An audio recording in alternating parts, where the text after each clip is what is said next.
friends, we decided instead of a story today that since we're doing our virtual challenge on STEM Day today, we would put on our thinking caps and do a science experiment. So what are we going to use all these to make today, Harper? Ice.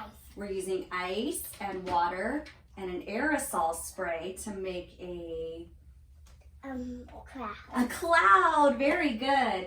So the nice thing about this experiment is that it can be done with all the things you have in your home, or most of the things that you probably have in your home already.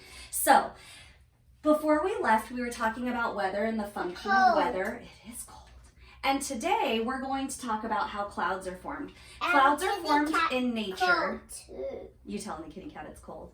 Clouds are formed in nature when hot water or water vapor, which we're using hot water, 1/3 of a cup today to create, rises and meets the cold air at the top. No, all water. For the water, yeah. Here. We're using ice to make our cold air that's up at the top, and then the aerosol can is going to be the condenser that happens naturally in nature through pollen or dust pollution. So the first thing you want to do is be careful. You're going to take your hot water and you're going to pour it into your mason jar. Okay. Put your feet back down. There you go, you're good. You're going to take the jar and really make sure your hot water is coating the jar. Give it just a couple of seconds and then you can dump out the water.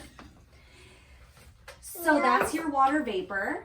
And you're going to use that vapor now with the ice, and that water vapor will rise up to meet the ice just like it naturally does in the sky. So you want to give that about 20 seconds. Do you want to count for us? Yeah. Okay. Can you count to 20? Yeah. How about 10 maybe? It took you a few seconds to get up that ladder. Can you count to 10? Yeah. Go ahead. 1, 2,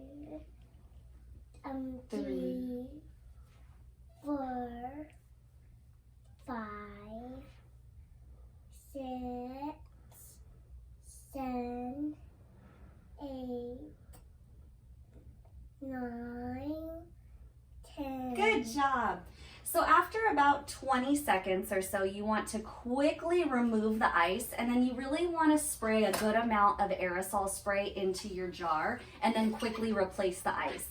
And you should pretty immediately see a cloud starting to form, but you want to keep the ice on there again for another 20 to 30 seconds before you remove it and release the cloud. So we're going to go ahead, and I don't have a lot of spray in here, so I'm going to tip the jar and really get in there, but you probably, if you have a decent amount in your can just spray straight in there.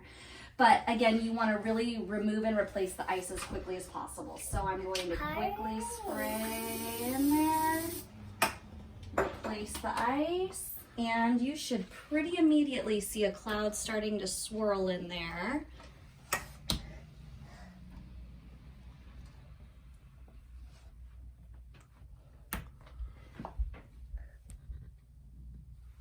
What's that? And then in about 20 to 30 seconds, What for second? 20. there it For is. second. And now it's up. Now it's 20. And just give it a couple seconds to float around in there, and then you can go ahead and release your cloud. Yeah. But Okay, hopefully you enjoyed today's at-home experiment, and if it worked for you, let me know.